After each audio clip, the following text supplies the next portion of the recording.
Hey everyone, let's talk about a story that's quietly sending ripples across California's agricultural heartland and far beyond. This isn't just another corporate announcement, it's a moment that forces us to confront some uncomfortable realities about how the state does business today. Picture a group of determined almond growers more than a century ago. In the early 1900s, 11 families in California grew frustrated with middlemen taking large cuts of their hard-earned profits. They decided to take control of their own destiny. Pooling their limited resources, they constructed a modest packing facility near the rail yards in Sacramento, where transportation networks connected directly to their orchards. By 1915, they had established a brand that would become iconic, Blue Diamond. What started as a small cooperative grew into something extraordinary. Generations of families worked side by side, turning local districts into a powerful network. Over the decades, these innovators developed groundbreaking equipment: the first commercial almond shellers, sizing graders, continuous blanching systems, electronic sorters, and specialized cutting tools. Their products reached markets across the globe, from Japan and the United Kingdom to Brazil, South Korea, and China. By the 1980s, Blue Diamond had become the world's largest almond cooperative. Today, it represents roughly 3,000 California almond growing families, about half the state's growers, and supports a substantial workforce while generating billions in economic activity. The brand's familiar Blue Diamond logo appears on snack almonds that dominate more than half the U.S. market. Their Almond Breeze line leads almond milk sales not just domestically, but in several international markets. This wasn't built by distant investors or Wall Street executives. It was built by farmers who owned the operation themselves. That's why the news that broke on June 6, 2025, hit so hard. On that Friday morning, company CEO Kai Bockmann gathered workers at Blue Diamond's historic 53-acre facility in midtown Sacramento, the same location the cooperative had operated from for over a century. He delivered difficult news. The plant would gradually wind down operations, with approximately 600 positions being phased out over the next 18 to 24 months. The first wave of changes would begin in September 2025, followed by additional rounds in March and September 2026. Most manufacturing activities would shift to existing facilities in Turlock and Salida in the Central Valley. The Sacramento site itself would eventually be listed for sale. In the company's public statement released the same day, Bockmann was straightforward.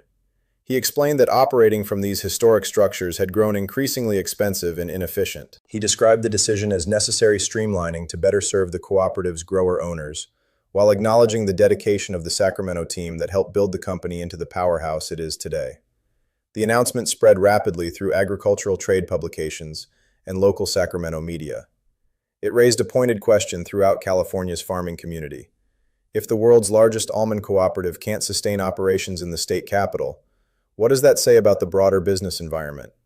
To grasp the significance, it's important to understand Blue Diamond's deep roots. This isn't a faceless corporation closing a random branch office. It's a grower-owned cooperative founded in 1910 as the California Almond Growers Exchange, the first major successful effort of its kind for marketing California almonds. The original packing house was strategically placed in Sacramento because of its position at the intersection of rail lines and farmland. The cooperative's contributions extend far beyond processing. Their technological advancements helped transform the entire almond industry. They expanded export markets to more than 80 countries and turned California almonds into a global staple. Annual revenues have reached around $1.5 billion in recent years. Yet despite this success, leadership determined the original Sacramento facility's challenges had become unsustainable. Kai Bockmann, who became CEO in early 2023, brought a background in international operations from major food companies, including Saputo and McCain Foods. His experience focused on optimizing global supply chains and consolidating operations for greater efficiency. Just over 2 years into his tenure, this move aligned with that approach. The decision prompted local experts to speak candidly. Dr. Sanjay Varshney, a finance professor at Sacramento State University and founder of Golden Stone Wealth Management, offered a direct assessment. He noted that Blue Diamond's departure served as clear evidence of deeper issues in how business is conducted in the region. Varshney suggested it should serve as a reality check for policymakers who continue to view Sacramento as a prime destination for companies, arguing that perception no longer matches current conditions. California does face some of the highest business costs in the nation. The state's top corporate tax rate stands at 8.84%, while the highest personal income tax bracket reaches 13.3%, the highest in the country. Independent evaluations, such as those from the Tax Foundation, consistently place California near the bottom in business tax climate rankings due to high rates and complex structures. For 14 consecutive years, Chief Executive Magazine has ranked the state last for business friendliness. This isn't an isolated case. Major corporations like Chevron have relocated their headquarters out of state after decades of presence. Tech giants, including Tesla, Oracle, Charles Schwab, HP Enterprise, and others, have shifted significant operations elsewhere. Manufacturing and agricultural businesses have also faced mounting pressures. For longtime employees at the Sacramento plant, the news carried personal weight. Many had spent decades working the lines, supporting families through paychecks that covered mortgages, health care, and children's education in local schools. The facility had been a neighborhood fixture longer than some workers had been alive. Now they faced an 18-month transition period. Some received offers to relocate over 100 miles south to the Central Valley facilities, while others would receive severance or placement assistance amid layoffs. The impact extends to the growers themselves. Families like those supplying almonds for generations now anticipate changes in their relationships with the cooperative as processing shifts away from the capital. One grower, whose family farm dates back to the early 1970s, described how the familiar connections and local landscape felt permanently altered.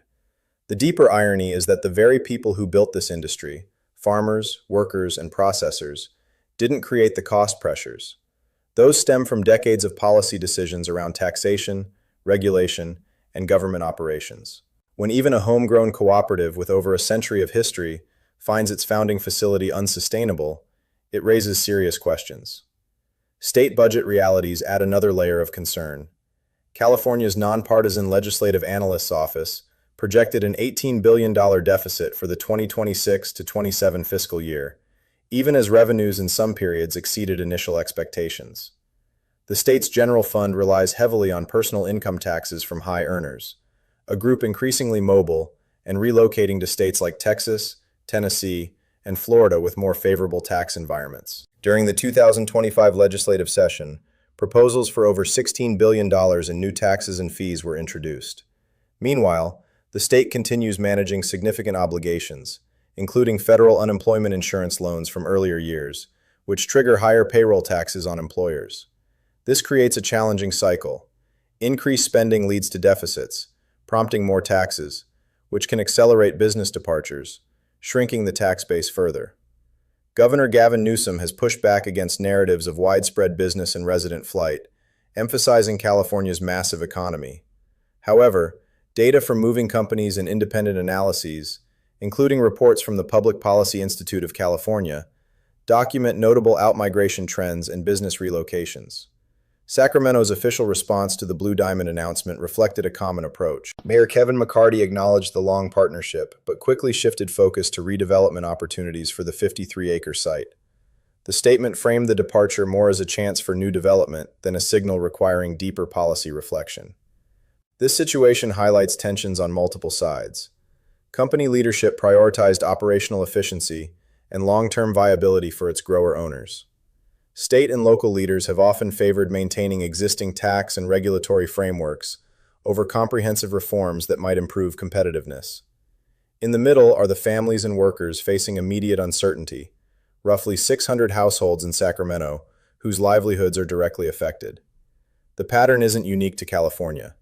States including New York, Illinois, New Jersey, and Massachusetts have experienced substantial net domestic outmigration over recent years, according to census data. High tax environments combined with regulatory burdens appear to be driving similar outcomes across different regions. Looking back at Blue Diamond's origins provides perspective. A small group of farmers in 1910 came together to solve their challenges with middlemen. They built something remarkable through ingenuity, cooperation, and persistence.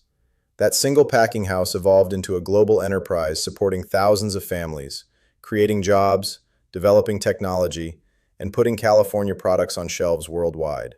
More than 115 years later, the cooperative's leadership, guided by a CEO experienced in global optimization, determined that continuing full-scale operations at the historic Sacramento site no longer made financial sense. The math, shaped by current costs, had shifted decisively. This story goes beyond one company or one city. When established businesses, even those deeply embedded in a state's identity, find conditions unsustainable, it affects employment, tax revenues, community stability, and economic momentum. Families who built their lives around these operations bear real consequences as jobs relocate and connections change. The central issue isn't simply a single CEO's decision or one plant closure. It's whether a state that once fostered remarkable agricultural innovation can maintain an environment where such enterprises can continue thriving in their traditional locations. This matters regardless of where you live. Economic policies in major states influence national trends, supply chains, food prices, and job opportunities. When companies relocate or consolidate, the effects often spread far beyond state borders. What do you think? Can California implement meaningful changes to reverse these trends? Or has the combination of costs and policies created lasting shifts? Have you seen similar patterns in your own community or industry? If stories like this matter to you, deep dives into the real forces affecting jobs, businesses, and families, consider subscribing and turning on notifications. Drop your thoughts in the comments below. I'm interested to hear perspectives from those inside California and those watching from elsewhere. Let's discuss what sustainable solutions might look like. The 11 farmers who started with little more than determination in 1910 built something enduring. Their legacy deserves honest examination as we consider the state's path forward in 2026 and beyond.